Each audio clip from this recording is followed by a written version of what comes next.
thank you all, and thank you to the Magnus Group, because this is a really, really expansive conference and super interesting. So I also know I'm at the correct conference because a few people have used the word holistic in terms of the whole body. And it's like bringing that word back to its truth rather than what was bastardized from the New Age to, you know, the New Age time in the, when was that, the 80s? So where, you know, holistic was seen as, you know, a bit left of field and a bit out there. But we do need to look at the whole body for obvious reasons. So my, let's check this. Oh yeah. So I'm going to just share with you research that I've done through a Master of Philosophy degree, particularly the second study, which is basically that statement is the experience of the people in the second study where they went from chronic low back pain back to a lot more vitality and joy in the connection with their body and their movement and in their day-to-day life in terms of social activities and family activities. So it is from an intervention that I had been trained in and was done on me a long time ago. And I learned it in 2000. And so this is sharing really a body of work of about 25 years. So just to update you on the incidence, prevalence of low back pain. So over the 30 years, it's increased to being the greatest cause of global disability. And all these references I've got at the end of this slide presentation if you're interested in the more specifics of it. And I've also got a card there at the top table if you're interested in following up on what this therapy is and for certain conditions. It's all on my website. So the prevalence of the low back pain in years lived in disability with over 204 countries. There was 619 million in 2020, and that increased to 843 million in 2050, the prospective increase. So that's a lot of people in anybody's language. So I'm going to do, the rising costs of indirect and direct have been quite significant in all countries. But my origin is Australia, although I did actually work in Boston, in America, as a physical therapist, but we call it a physiotherapist, same thing. And that's where I first learned about the importance of connective tissue. So I'll get on to that. So it's actually full circle that we're talking together in the American room. So in Australia, the rising indirect cost of low back pain, and when we talk about indirect, you know, that's the loss of productivity of work and loss of income for the person themselves and also the government.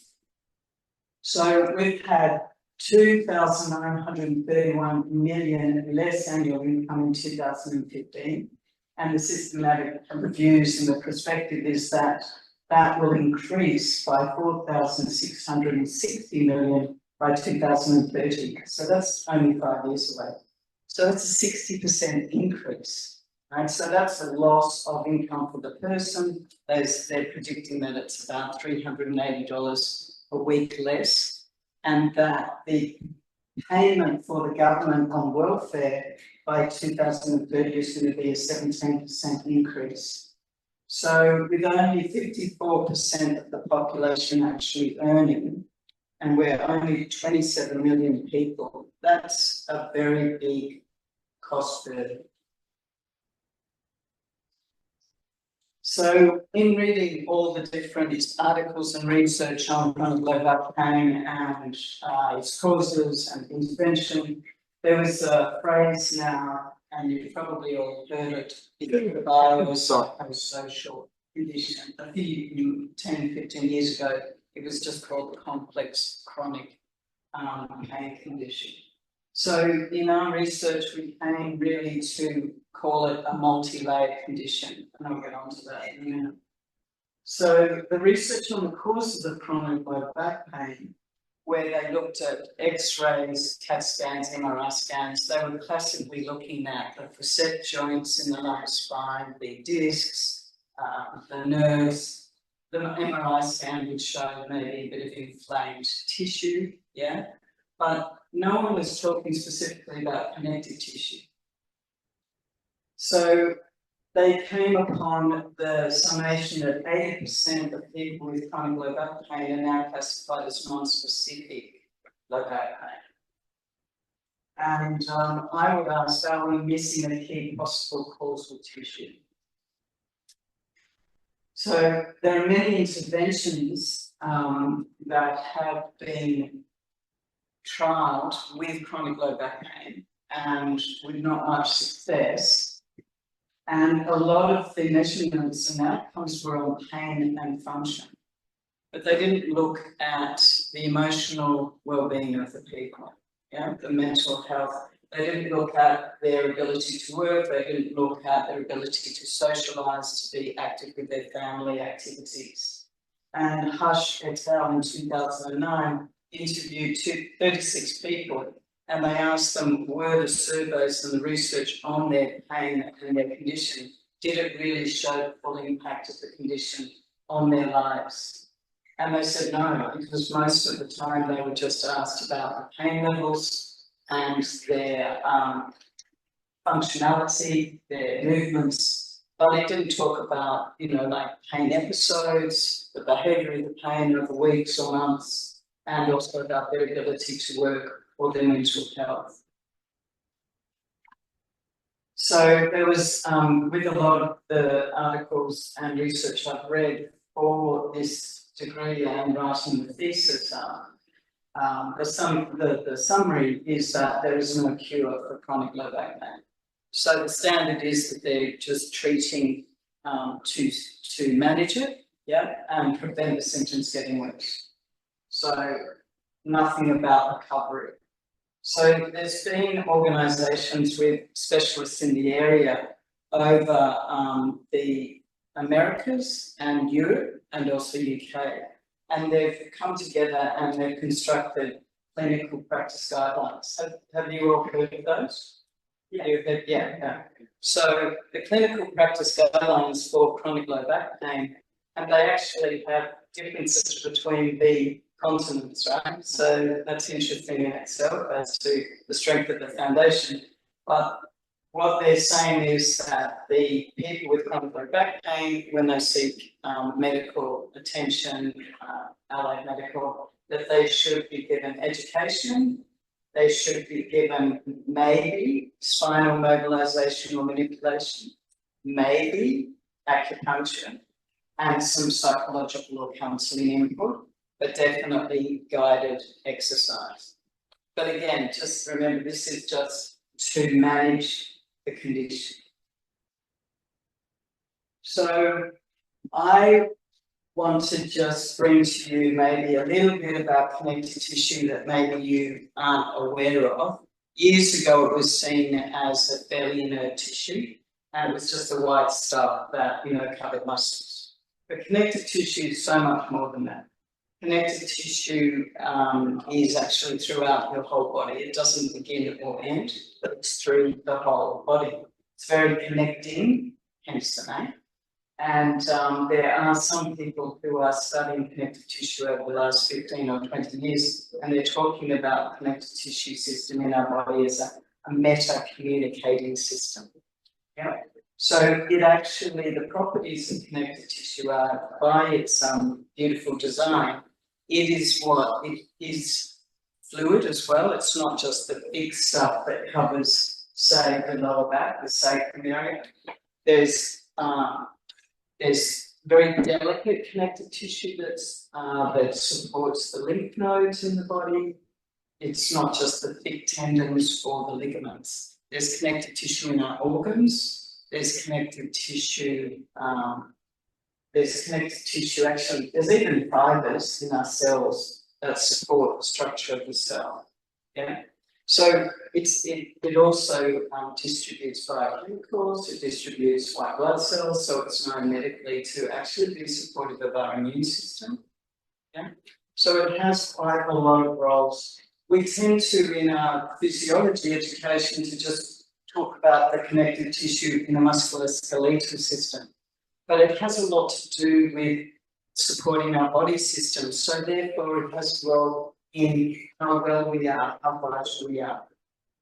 So if you look at the thoracolumbar fascia, which I'll talk about more, see how it's got that whole area of the lower back. There's a lot of thickening over our sacrum, yeah, so this area, but it also has fibers that come up and extend up and out. So the latissimus dorsi muscles, our swinging muscles join onto it, quadratus lumborum muscles on the side, they join onto it, the upper buttocks muscles, the deep muscles go through and around the side and they go into our abdominal area. So it's actually very extensive, the thoracolumbar fascia. So you can imagine if you look at the white and you look at along the spine, it continues up, right? It's continuing and it goes up to the base of the skull and across. So we had people that we interviewed about receiving this type of connective tissue therapy I'm going to talk to you about, and their chronic low back pain. And they were saying it's not just low back pain. They get mid-back pain, they get pain between their shoulder blades, they get sometimes even neck pain associated with their low back pain. So it's, you know, a whole body impact. So the research in the last 30 years that talk about changes in the integrity of connective tissue. See, the ideal connective tissue is, I'm just going to have to drop this for a minute. It has a sliding, gliding component. So it actually allows you to have this full three-dimensional pain-free movement. That's its beautiful design. But if you get an impact physically, and you could say also perhaps emotionally, if you're really under a lot of tension, emotionally, you know, when you're being stressed and your body feels tight, it's not just the muscles that might be tight, it's the connective tissue. And we can hold on to that tension for, well, what I've seen in my patients for years and years, and in my own body. So the actual research started in 1995, where this surgeon, back surgeon, actually took tissue samples, 26 of his patients, before they had their surgery, and they'd never had a back operation before. And all of these samples showed ischemia. So it showed deadening of the tissues, it showed thickening. Yeah. So you can imagine if this was very thick and thickened, then that's going to affect obviously the flexibility in your spine, in the normal rotational movements that our body does. So with that restriction, there'll be more pressure in the area. If there's more pressure, more compression, then the joints might start getting unhappy and then you start getting discomfort. Also, in the connective tissue, there's actually quite a lot of pain receptors.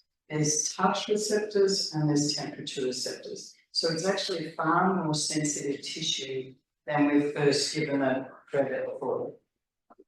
So with one of them in 2009, they did some ultrasound examination on people with chronic low back pain, 46 people with back pain, 46 without.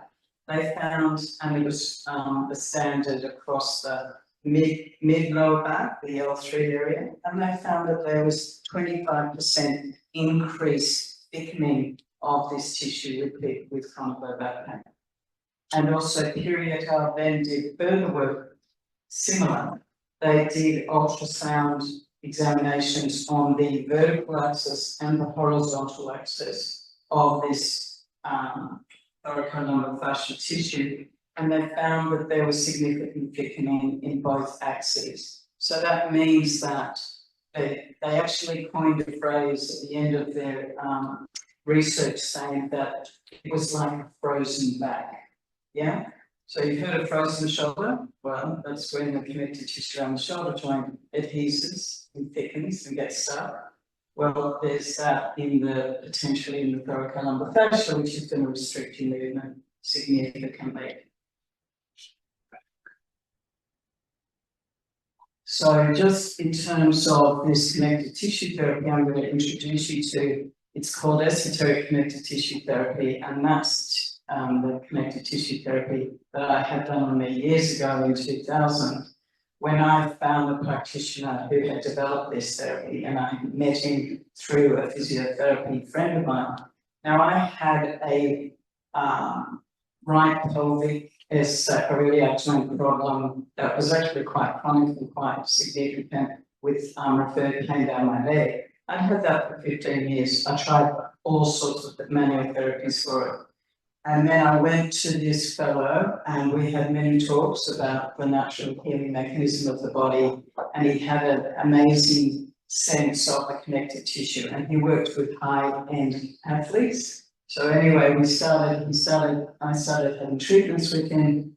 And what I found gradually was that it supported me to be more aware of my body and the way that I moved, the quality of my movement, the way that I did things. And, you know, I was the good classic physiotherapist who was reasonably aware of body, yeah? But I still pushed myself in the way I exercise, I pushed myself to get things complete and done without actually being really that caring of my body. So as well as my connective tissue changing in its quality and my flexibility starting to come up and my pain levels going down, it also encouraged me to be a bit more self-caring of the way that I treated my body. And then it also allowed me to be a bit more tender in my touch and the way I treated my clients. So there was a knock-on effect, but it also stayed with me. So I actually recovered completely from that condition. So from there, it was like a given, no, you know, of course I'm going to investigate this type of therapy more because it had such a significant positive impact on myself. So the history of ECTT is that I'll just call it ECTT from now because it's a bit of a mouthful. So it's developed really in 1999. I experienced it in 2000. Not long after that, I was taught how to do that. A couple of other physiotherapists were taught how to do that. And it's actually been taught in the UK as well as in Australia. And so now we have 151 ECTT trained physiotherapists, not physios, they're either body workers, remedial massage people, some physios, osteopaths, and so they're working in Germany, England, and Scotland, France, and Australia. They're those that I know of. The actual techniques themselves, they are applied to the heels, the ankles, the sacrum, the spine, the base of the skull, the arms and the legs. And they actually, if you're interested in actually experiencing it or seeing it further after this presentation or at the end of today, I can show you on one of my colleagues. So I'm very supported here. I've got two of my Australian colleagues that are here with me today. So it's brilliant that they're here. So the actual rationale of how it works, the theory is, because it's not been formally researched, but the theory is that it actually softens the connective tissue that is thickened. I'll just put this down. And it's, if I had someone lying on their back and I had their heels of their feet in my hands, I'd be doing gentle rhythmic movement. And I'm exaggerating, it's not nearly that, that big when you've got the person's feet in your hands. But the theory is that it causes a ripple effect up through the tissue and that it encourages the person to relax on the table, treatment table, and that there's a softening of the tissue. So therefore it helps restore the sliding, gliding nature of the connective tissue. And so there's less adhesion. If there's less adhesion, then there's more fluidity, there's less thickness. So gradually the movement is restored and the pain gradually lessens. But there hasn't been up until now any formal research done on how it works. So I did actually do a single-arm clinical trial that was informal from 2006, and I treated 51 people once a week for 6 weeks, and we measured the VAS pain scale, the Quebec disability scale survey, and the general wellbeing schedule before treatment, and before the first treatment and before the sixth treatment. And then we also measured them 6 months later, and then we did a much longer follow-up of 7 years.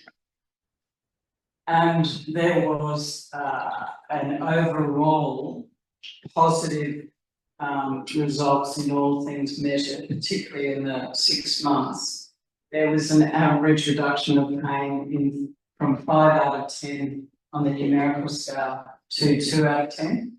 And then far down the track, 7 years later, there was still positive results. So it meant that these people also said they weren't having any formal hands-on therapy. So it meant that there must have been some change. Well, the authors, this is published, the authors of this paper, including myself, assumed that there was some positive change in people's behaviours as well, in how they moved, the quality of their movement, how they did their day-to-day activities compared to perhaps before, which is what led them to have their pain in their back. So that's the informal research. And this leads us more to the formal research that I finally went after, 25 years working with this therapy and seeing people have incredible changes in their chronic low back and their long-term changes. I really, even though I'm very much a strong clinician and wouldn't have seen myself much as a researcher, I just went, this has got to be done. So I've been involved with this Master of Philosophy degree in research in physiotherapy. My campus, it's a regional university in Australia, but the actual research itself was based in Brisbane on the east coast of Australia. And there are 2 studies, but I'm going to focus on the second study, but we will mention the first one as well. So the first study, the aim was to explore the experiences of physiotherapists applying ECTT to people with chronic low back pain. It was a focused discussion group. And the second that we completed earlier this year, the second study, was to explore the experiences of people with chronic low back pain receiving ECTT for their condition. And then we wrapped it all up, and after many, many months of writing, as you do, and we submitted the thesis on 8th August this year. So the first study, just to let you know, there were 6 physiotherapists involved. They're international physios. So they're actually in London, so England, Scotland and Germany. So the research team in the foreground was my 2 fabulous supervisors and another qualitative researcher who was the one who did the interviews in the second study. And in the background are 3 complementary health practitioners based in Brisbane. So we actually recruited the people for study 2 in 2 clinics in Brisbane. And we used the in terms of the data, we actually had the semi-structured interviews with participants who had ECTT treatments in the past or were having them. Yeah, so they were quite familiar with ECTT as an intervention and how it was affecting their body and physically and emotionally. And in terms of the data analysis, it was under the umbrella of phenomenology, and more specifically, it was reflexive thematic analysis. And it was, I followed the guidelines of Bruno Clark, which is a 6-step phase of analysing qualitative research data. So I would go backwards and forwards from listening to the recorded interviews and read the transcripts and be very, very familiar with each participant. We had 9 participants in the end. And then I used a data collating program in Vivo 14. And with the data, I collated a whole lot of, there was a significant amount of data, and I collated it into categories, which then I finely tuned to codes, and then those codes were the support for the themes. And then there were also sub-themes. So that's the actual methods and data analysis part of it. And just to give you a profile of the participants, so 9 people. So there was 1 male and 8 females, and they were aged from early 40s to early 70s, based in Brisbane and Northern New South Wales. They had their low back pain from 1 year to 25 years, and they all stated that their chronic low back pain had significant negative effect emotionally and physically for them. So the participants' experiences with ECTT, so just to read that, the participant 9 said, the gentleness of it, the depth that it seemed to go in my body to give me,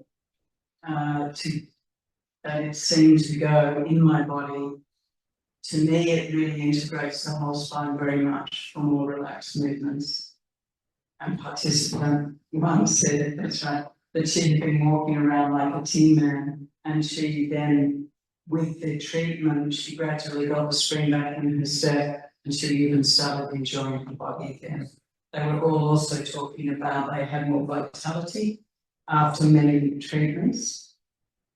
And then the participant 4 said, I feel like I've been healed to the point that I now realise that if it's going to reoccur, it's because I've done something to make it reoccur. So this is what I was talking about before, for even myself. There was a greater body awareness, in what you do and how you do it. It was actually part of the results of the treatment. So this is just a summary of the themes. So there were 3 themes and 12 sub-themes. The theme the participants talked about quality of the therapy. It was gentle touch. It was a multi-layered therapy because they felt that it benefited them physically and emotionally, and that they talked about the importance of the practitioner-client relationship. So this is the whole lot. So if we go back to, so this involves the sub-themes as well. So if we go to gentle touch, and there was a general consensus from the physios of study 1 and the participants in study 2 that there was a higher level of hypersensitivity of people with chronic pain. So they used to feel like they were, a bit nervous, because what really is associated with chronic low back pain, as you know, is comorbidities, mental health comorbidities of anxiety and depression. So a lot of them, the participants talked about how they, in other therapies they've had with physiotherapists or osteopaths or chiropractors, they actually were nervous and anxious about the type of treatment they get, because often they would feel sore afterwards. So it was important for them to feel safe, and with the gentle touch and the practitioner's approach, they did feel safe. And then they were talking about how it would let them let go emotionally and physically. So that circle on the inside, it's about healing. That was the primary thing that the people all talked about, that it wasn't just management of their symptoms, that they actually felt like there was a healing, there was a recovery happening. So in the background, it's the multi-layered condition of lower back pain. And then they talked about ECTT as a multi-layered therapy. So it treats the whole body, and it also allowed, as I said before, it supported a greater body awareness. So that actually led to a change in the way that they moved and did things. And they all talked about the importance of the practitioner-client relationship. They loved how the practitioner would spend time with them before they treated them, and there was a discussion, and they would ask questions about, how does it affect your work life, how it's affecting your social life, your family life, and they all said that they felt like they had been really understood, that the complexities of their conditions were understood. And so then they were more likely to follow the advice of their practitioner because there was that relationship of trust there, and they would become active in their healing. So as a summary, in the discussion of all of this, chronic low back pain is a multi-layered condition that needs a multi-layered therapy. ECTT is a multi-layered therapy supporting the body and the person to heal physically and emotionally for recovery. Now, these practitioners are trained in supporting the people with chronic musculoskeletal problems so that they can help them emotionally, but also they refer them on to psychologists or counsellors if needed. That the importance of a practitioner-client relationship with the trust, as we said before, feeling safe, and then being able to be active in their role of healing. And with that came the reconnecting with their body, because they felt so relaxed with the treatment. They felt that they could actually be okay to feel the soreness, feel the pain, but not be scared about it, and not be scared that it gets worse. And then with the changes that they made in their way of moving and the way of doing things with their activities of daily living, gradually as the pain lessened, they had more vitality. And then they even talked about the joy of being back with the smooth movements, back with able to do simple things in life without the fear of that pain. And one participant talked about just being in the kitchen, doing chopping up vegetables and just being able to quickly move to another bench to get something. And she would just be sort of like surprised, like when you can do something with your body so lightly and there's an energy and a vitality to the body and it feels so great. And so she felt that there was the joy of coming back in being connected with her body again.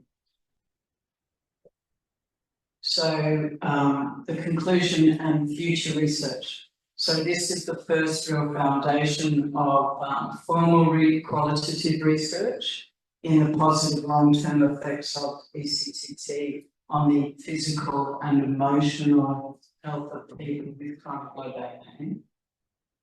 And what is there in the next, and I'll be talking to my supervisor about this very soon, is the next round of research would be mixed methods, randomized control trial, measuring long-term changes in pain and function, and the changes in the thickness of the connective tissue after an ECTT treatment trial, and also measuring their ability to work and socialise, and in other words, their overall mental health, before and after the treatment programs. And you would be comparing a standard back care treatment program, like I mentioned before, and the ECTT treatment program.